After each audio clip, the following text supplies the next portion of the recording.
los momentos de oscuridad, Jesucristo está a tu lado. En los momentos cuando piensas que ya no puedes seguir, hay una luz que quiere guiar tu camino. Y esa luz es su palabra. Bienvenido a tu programa Tiempo de Paz. En este programa abrimos la Biblia y escuchamos la voz de Dios. Quiero enviarte un abrazo grande ahí donde tú te encuentras, detrás de esa pantalla. Gracias por estar viendo la TV Nuevo Tiempo. Si estás tal vez en Sudamérica, Centroamérica, Norteamérica, Dios tiene un mensaje para tu vida. Quiero recordarte algo muy importante. La Escuela Bíblica de Nuevo Tiempo tiene una revista Esperanza para ti.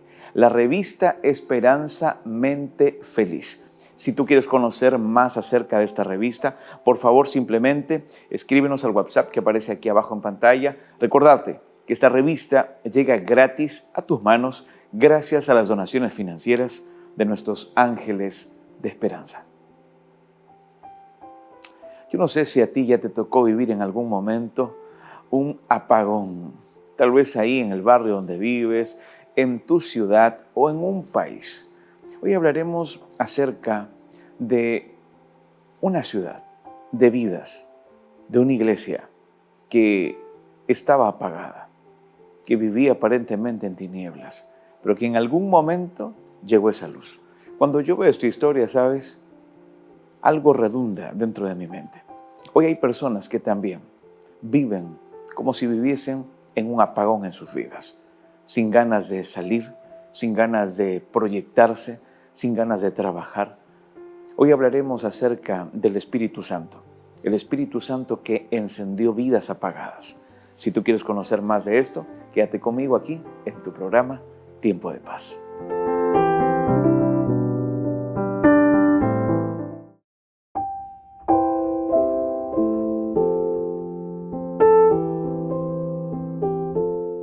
El 9 de noviembre de 1965, Nueva York experimentó el apagón más grande de la historia.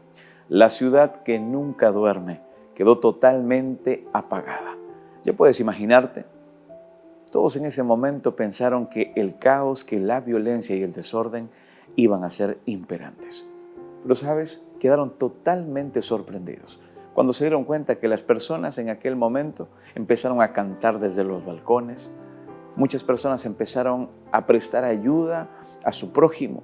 Otras personas empezaron a compartir comida.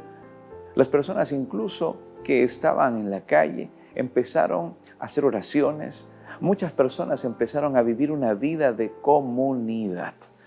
Los periodistas quedaron totalmente sorprendidos y uno de ellos escribió lo siguiente: en medio de la oscuridad apareció una luz que no sabíamos que teníamos. ¿Sabes? La iglesia, dentro de la Biblia, nos presenta una historia sorprendente. De una iglesia, de unas vidas, de un grupo de personas que también estuvieron en un momento también de oscuridad. Pero ellos recibieron una luz de parte del cielo. Hoy hablaremos acerca del Espíritu Santo. Del Espíritu Santo que cuando descendió, encendió vidas apagadas. Encendió corazones que estaban tristes, corazones solitarios. Así que antes de poder abrir la palabra de Dios, ¿te parece si oramos, si abrimos nuestro corazón a Dios a través de la oración? Tú que estás ahí en este momento, quiero que juntos realicemos esta oración. Quiero orar por tu familia, quiero orar por ti, quiero orar por tu matrimonio. Tal vez estás atravesando una experiencia difícil, un momento duro de enfermedad, problemas financieros, tal vez estás sin trabajo. Tal vez estás teniendo problemas con tus hijos adolescentes, con tus hijos jóvenes o adultos. La palabra de Dios puede hacer un milagro en tu vida.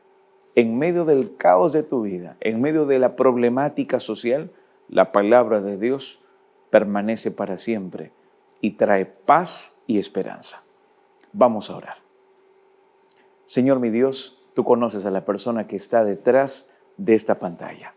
Que le recuerdes que no estás solo, que no estás sola, que a pesar de los problemas, de las dificultades, tú siempre estarás con ellos. Que tu palabra, Señor, en este momento pueda tocar su vida. En el nombre de Jesús te lo pido. Amén. Vamos a la Biblia. Aquí tengo la palabra de Dios. Y mira, vamos a abrir nuestra Biblia en el Nuevo Testamento. ¿Te parece? vamos a verlo, en Hechos, si tú tienes ahí tu Biblia, Hechos el capítulo 2. Esta historia aparece desde el versículo 1 hasta el versículo 13 y yo quiero que tú marques ahí en tu Biblia para que puedas leer toda esta historia. Ahora rápidamente vamos a leer el versículo 1, 2 y 3. ¿Te parece? Si ahí tienes tu Biblia, vamos a leer juntos. El texto bíblico dice así: Cuando llegó el día de Pentecostés, estaban todos, ¿qué dice ahí? Unánimes, juntos, y de repente vino del cielo un estruendo, como de un viento recio que soplaba, el cual llenó toda la casa donde estaban sentados. Y se les aparecieron lenguas repartidas como de fuego, asentándose sobre cada uno de ellos. Tal vez necesitamos un poco de contexto, ¿no? Un poco de contexto histórico. Debes de recordar que el Pentecostés era una fiesta judía celebrada 50 días después de la Pascua. ¿Qué se recordaba? ¿Cuál era el objetivo de tener el Pentecostés? Se recordaba la cosecha, se recordaba el pacto del Sinaí, se recordaba también la entrega de la ley. Esa ley que Dios les entrega y les dice, ¿no? Como bien se menciona en Jeremías, el capítulo 39, el versículo 31, donde se dice claramente, colocaré mi ley en sus corazones. Entonces esta fiesta tenía un objetivo de recordarles. Ahora, ¿qué pasaba con los discípulos? Cuando leemos el versículo 8 del capítulo 1 de Hechos, nos damos cuenta que los discípulos ya habían recibido una misión.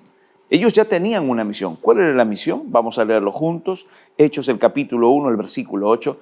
Pero recibiréis poder cuando haya venido sobre vosotros el Espíritu Santo y me seréis testigos en Jerusalén, en toda Judea, en Samaria y hasta lo último de la tierra. Los discípulos ya tenían una misión, pero los discípulos aún no tenían el poder que venía del Espíritu Santo. Es por eso que ellos necesitaban esperar. El Pentecostés, ¿sabes?, que aconteció en aquel momento, no era el nacimiento de una iglesia. Aquel Pentecostés era el momento en que la iglesia tenía que ponerse a trabajar. Era el momento en que la iglesia era encendida por el poder del Espíritu Santo para que vaya a través del cumplimiento de la misión de Jesucristo, a compartir las buenas nuevas de salvación. Y desde esa línea yo quiero que ahora podamos leer juntos y vamos a tratar de desglosar lo que el versículo 1 menciona, esta palabra clave que aparece aquí, ¿no? Porque dice que estaban unánimes. ¿Qué significa estar unánime? Bueno, vamos a ir al texto bíblico, capítulo 2 del versículo 1. Cuando llegó el día de Pentecostés, estaban todos unánimes juntos. Esta palabra unánime, ¿sabes lo que significa? Es una palabra en su lengua materna griega porque está dentro del Nuevo Testamento, pero significa mismo ánimo, vivir o sentir una misma pasión, una misma manera de interactuar. Ellos en aquel momento estaban reunidos, pero el texto bíblico dice que estaban unánimes. No estaban divididos. Ellos no se encontraban distraídos. Ellos tenían una convicción en aquel momento. Estaban orando por el Espíritu Santo. Estaban reunidos con una misma pasión. Estaban decididos en seguir las enseñanzas que su maestro les había dejado. Cuando pienso en esto, pienso en cómo hoy vive el mundo, cómo hoy vive nuestra sociedad. Pero necesitamos ir un poco más profundo, cómo hoy estamos viviendo dentro de casa. Yo no sé cuál es la experiencia de tu vida, cómo estás viviendo con tu familia. ¿Están viviendo en unidad? ¿Están viviendo juntos? ¿Tienen un mismo sentir? ¿Tienen un mismo propósito en la vida? Las estadísticas referentes a los matrimonios en Sudamérica, en Centroamérica, en Norteamérica, en Europa, es sorprendente. Hoy en día muchas personas no quieren casarse. Personas que quieren vivir solas. Personas que quieren incluso vivir una vida de pareja para probar, dicen ellos, ¿no? para probar si podemos llevarnos bien, si hay compatibilidad emocional, pero no, casarnos no. Muchas personas hoy deciden, toman la decisión de no comprometerse. Personas que no están unidas, que no están unánimes. Pero esto no termina ahí. Cuando vamos a las estadísticas y revisamos familias, ¿no? Ahora sí, matrimonios, familias, nos damos cuenta que la tecnología sí nos ha permitido unirnos tal vez con las personas que están lejos. Pero los expertos mencionan y dicen que las familias hoy, las que están, los clanes, los que deberían estar más unidos, tal vez a la hora del almuerzo, a la hora de la cena, pasan más tiempo con el celular que conversando con los hijos o conversando con el mismo cónyuge. Qué interesante que en este momento la iglesia, aquí en Hechos el capítulo 2, sí estaba unida, estaba unánime. Ellos estaban con el mismo ánimo, con la misma pasión. Ellos se encontraban con la misma llama dentro de su interior.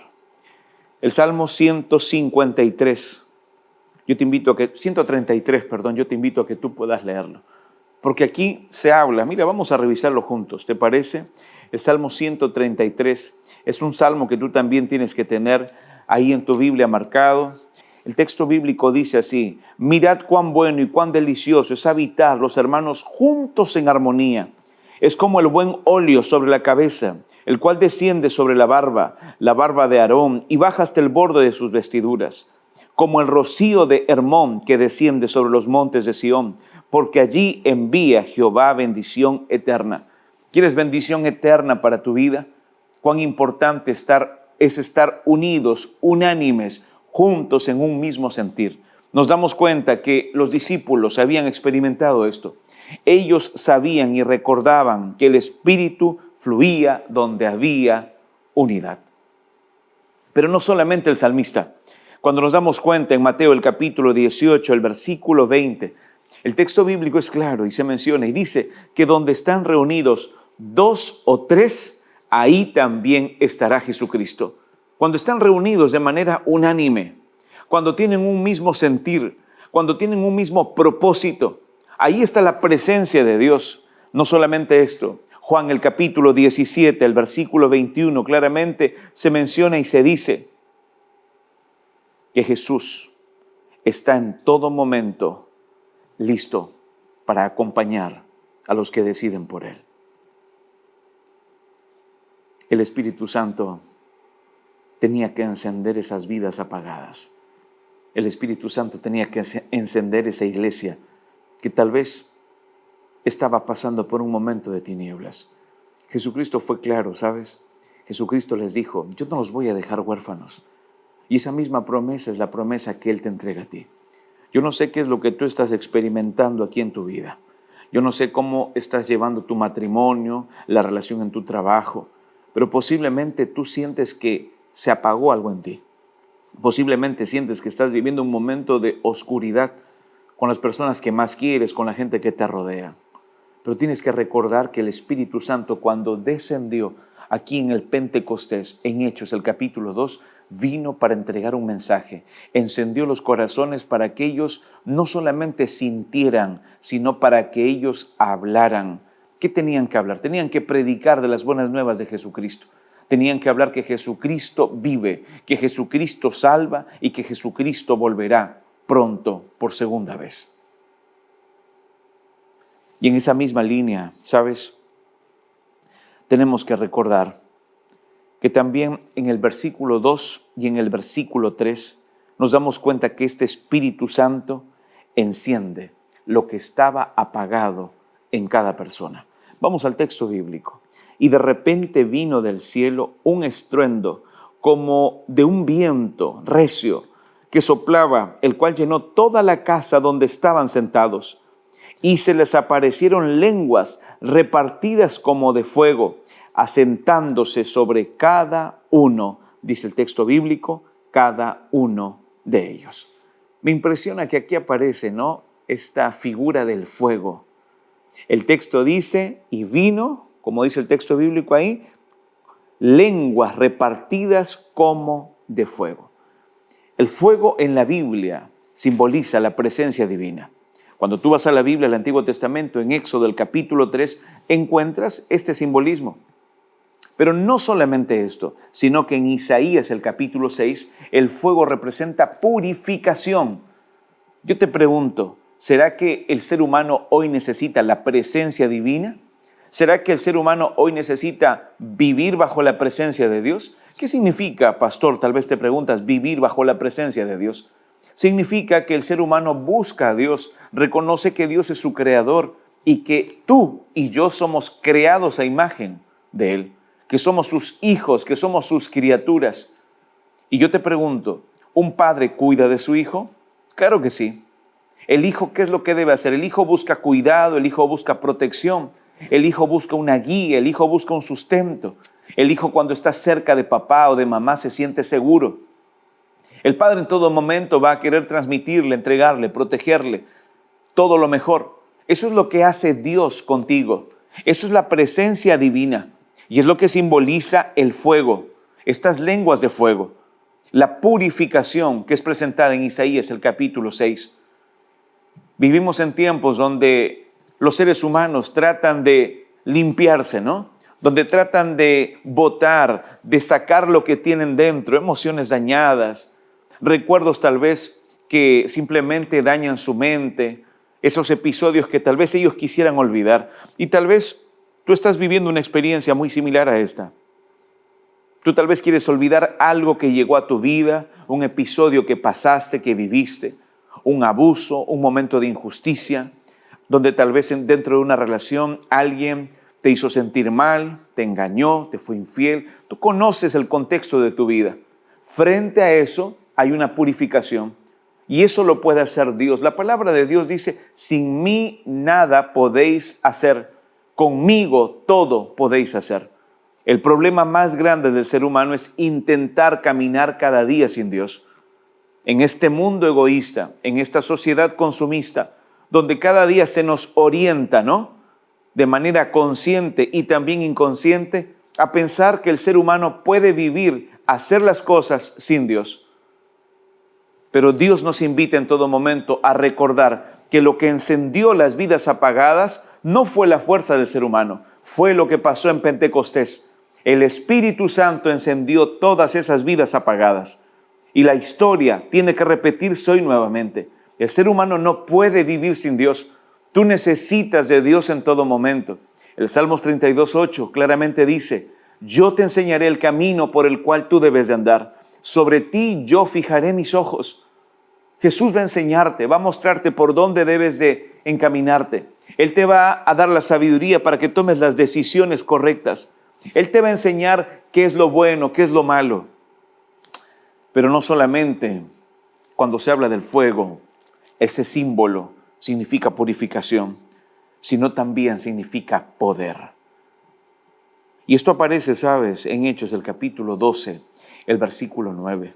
Y yo quiero leerlo junto a ti en este momento. Hechos, el capítulo 12, el versículo 9, y saliendo le seguía, pero no sabía que era verdad lo que hacía el ángel, sino que pensaba que veía una visión, dice el texto bíblico. Aquí se habla acerca del momento en que Pedro es librado de la cárcel. Pedro estaba encadenado y Dios le mostró el poder que él tenía para poder sacarlo de esas prisiones. Jesús le mostró el poder que él tenía para poder libertar a Pedro incluso de las cadenas opresoras.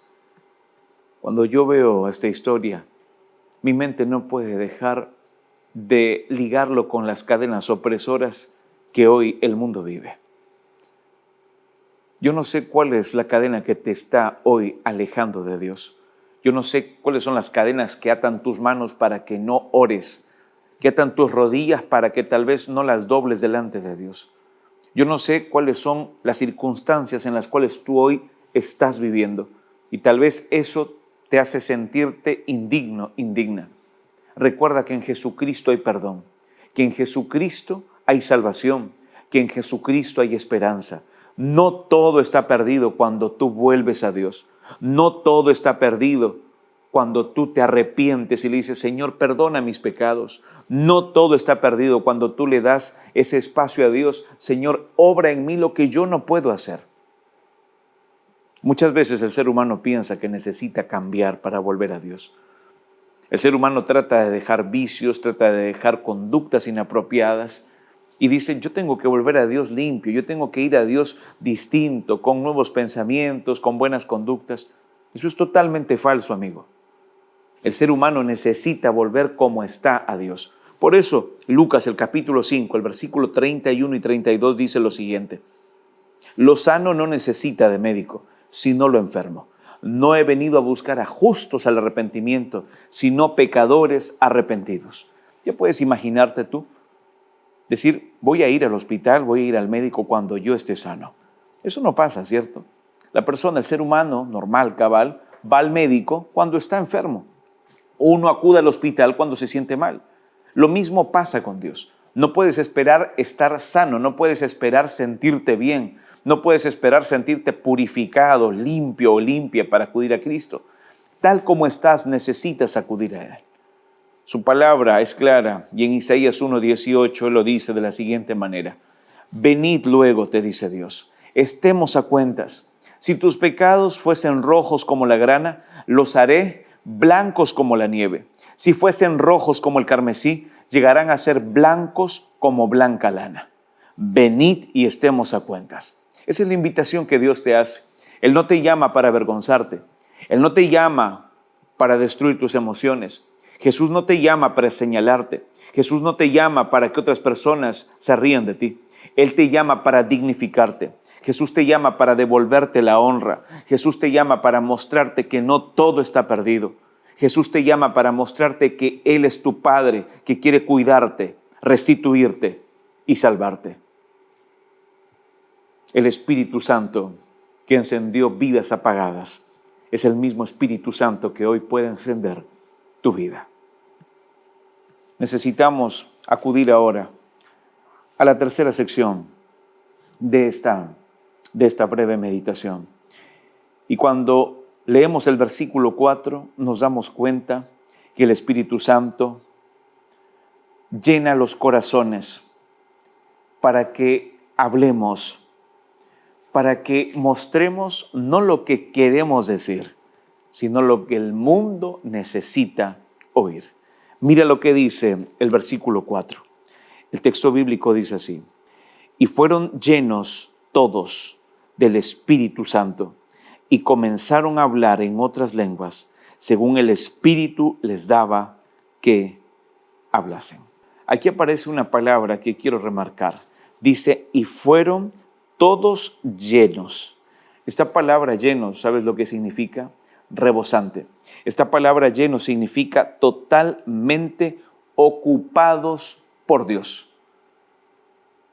Ellos fueron totalmente ocupados por Dios. Ellos fueron totalmente llenos.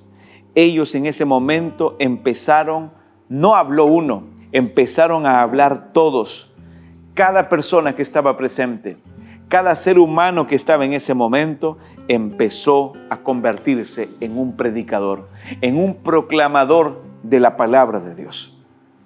Esto me recuerda a lo que pasó en Zacarías, el capítulo 4, el versículo 6, cuando el texto bíblico menciona y dice que no es con ejército, que no es con fuerza, sino con el poder del Santo Espíritu de Dios. Tal vez tú sientes que ya no tienes más fuerzas para avanzar. Tal vez hoy tú sientes que todo está perdido. Yo quiero recordarte que no es con fuerzas, que no es con ejército, sino que es con el Espíritu de Dios. Quiero hacerte una invitación en el nombre de Jesús. ¿Te gustaría decirle a Dios en este momento, Señor, necesito que enciendas mi vida que está apagada? Necesito ver tu luz. Quiero volver a ti. Si esa es tu decisión, ora conmigo. Señor nuestro Dios, tú conoces a la persona que está detrás de esta pantalla. Tú sabes su vida, Señor. Mira su decisión en este momento. Él hoy está decidiendo, Señor, para que tú puedas encender su vida con la presencia y el poder de tu Santo Espíritu. Tú conoces de él, tú conoces de ella, Señor.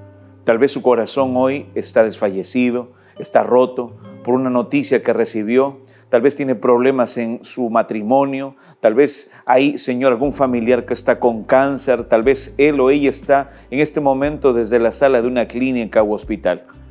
Que la palabra, Señor, que aquí se impartió pueda tocar su corazón. Que tu Espíritu Santo pueda hacer que esta palabra quede grabada en su mente y él o ella hoy puedan decidir, Señor, obedecer tu palabra. Sosténles, ayúdales en todo momento. En el nombre de Jesús oro. Amén. Que Dios te bendiga. Mis oraciones son por ti y por toda tu familia.